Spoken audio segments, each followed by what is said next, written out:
बड़ी खुशखबरी। मुख्यमंत्री ने दुर्गा पूजा कमेटियों को अनुदान स्वरूप 1,10,000 रुपए देने की घोषणा की। साथ ही बिजली बिल में 80% की छूट भी। बुधवार को शारदीय उत्सव के अवसर पर इस्लामपुर अनुमंडल शासक दफ्तर के विवेकानंद सभा भवन में मुख्यमंत्री ममता बनर्जी की प्रशासनिक एवं समन्वय बैठक पर केंद्रित इस्लामपुर नगर पालिका की पूजा समितियों के साथ एक प्रशासनिक वर्चुअल बैठक आयोजित की गई। वहां मुख्यमंत्री ने वर्चुअल रूप से जुड़कर ये घोषणा की।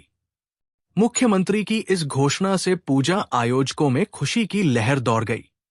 प्रशासनिक वर्चुअल बैठक में अनुमंडल मजिस्ट्रेट प्रिया यादव, इस्लामपुर नगर पालिका चेयरमैन कन्हैयालाल अग्रवाल, इस्लामपुर थाना प्रभारी हीरक विश्वास सहित इस्लामपुर नगर पालिका की विभिन्न पूजा समितियों के सचिव और अध्यक्ष उपस्थित थे। आज तो हमारे मुख्यमंत्री माननीय ममता बंदोपाध्याय नेताजी इंडोर स्टेडियमे একটা প্রত্যেকবারই করে থাকেন, এবারও একটা মিটিং করেছেন। ওখানে সব ধর্মের যারা গুরুজন ব্যক্তিরা ওনারা উপস্থিত ছিলেন, বেশিরভাগ মন্ত্রীরাও ছিলেন, ক্লাবও ছিল, সবাই ছিলেন উপস্থিত।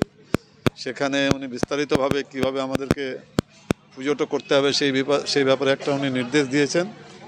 আর যেটা সবাই আশা করেছিলেন যে গতবার 85,000 টাকা ছিল, সেটা এবার কত হবে, তো এবার উনি 1,10,000 টাকা অ্যানাউন্স করেছিলেন। আমরাও মনে করেছিলাম হয়তো সেটা 1 লাখ হবে, কিন্তু উনি 1,10,000 টাকা প্রত্যেকটি ক্লাবকে দেওয়া হবে রাজ্য সরকারের পক্ষ থেকে, উনি সেটা ঘোষণা করেছেন।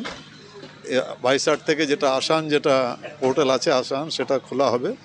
সবাই এখানে উপস্থিত ছিলেন। ইসলামপুরে যারা পূজা যারা করেন, বড় পূজা ছোট পূজা, বেশিরভাগই উপস্থিত ছিলেন। সবাই এই ভার্চুয়াল মিটিংয়ে অ্যাটেন্ড করেছেন, সবাই শুনেছেন আমাদের মুখ্যমন্ত্রী মাননীয় মমতা বন্দ্যোপাধ্যায় কী কী নির্দেশ দিয়েছেন।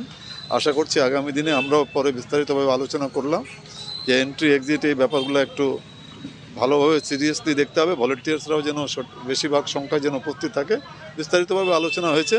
আগামী দিনে আরও হয়তো গভর্নমেন্ট থেকে যেভাবে বলা হবে অ্যাডমিনিস্ট্রেশনকে, সিভিল অ্যাডমিনিস্ট্রেশনকে, সেইভাবে আবার মিটিং ডাকবে, যেন পিসফুলি দুর্গাপূজা, আমাদের ঐতিহ্য আছে, আমাদের বিশ্বাস আছে ইসলামপুরে, কেন গোটা রাজ্যেই একবার তো মহরম আর দুর্গাপূজা, মহরমও ছিল আর দুর্গাপূজা বিসর্জনও একই দিনে ছিল, সেদিনও খুব শান্তিপূর্ণভাবে পূজা হয়েছে। তো সবাইকে একটু সাবধান থাকতে হবে, নিরাপত্তা নিয়ে যেন পূজাগুলো হয়, কোথাও যেন কারো নিরাপত্তা ব্যাঘাত না ঘটে। সবাইকে অনেক ধন্যবাদ জানিয়ে আজকের আমাদের এখানকার সভাটা আমরা এখানে ভার্চুয়ালি আমরা এন্ট্রি করেছিলাম, ভার্চুয়ালি ছিলাম, মিটিং উপস্থিত ছিলাম। সবাই ভালোভাবেই শুনেছেন। আর সবার যেটা অপেক্ষা ছিল সেটা আশার থেকে আরেকটু বেশি হয়েছে। সবাই আশা করেছিলেন যে 1 লাখ টাকা দিবেন, তো মুখ্যমন্ত্রী 1,10,000 টাকা প্রত্যেকটা ক্লাবকে দিয়েছেন। তার জন্য সব ক্লাবের সদস্য যারা উপস্থিত ছিলেন সবাই উচ্ছ্বাসিত, সবাই খুব খুশি হয়েছেন। আর আশা করছি আগামী দিনে ইসলামপুরে যে পুজোটা খুব ভালোভাবে পূজাটা হবে। জিৎ গাঙ্গুলি। আপনি কোন ক্লাব থেকে এসেছেন?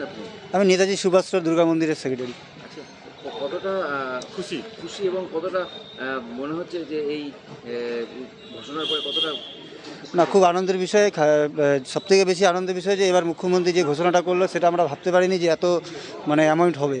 তো খুব আনন্দ লাগছে। আমরা আমাদের পুজো কমিটির থেকে, আমাদের ইসলামপুর সমন্বয় পুজো কমিটির তরফ থেকে আমরা মাননীয় মুখ্যমন্ত্রীকে অনেক অনেক ধন্যবাদ জানাই যে তিনি যে 1,10,000 টাকা এবার আমাদের যে অনুদান দিচ্ছেন তার জন্য ওনাকে।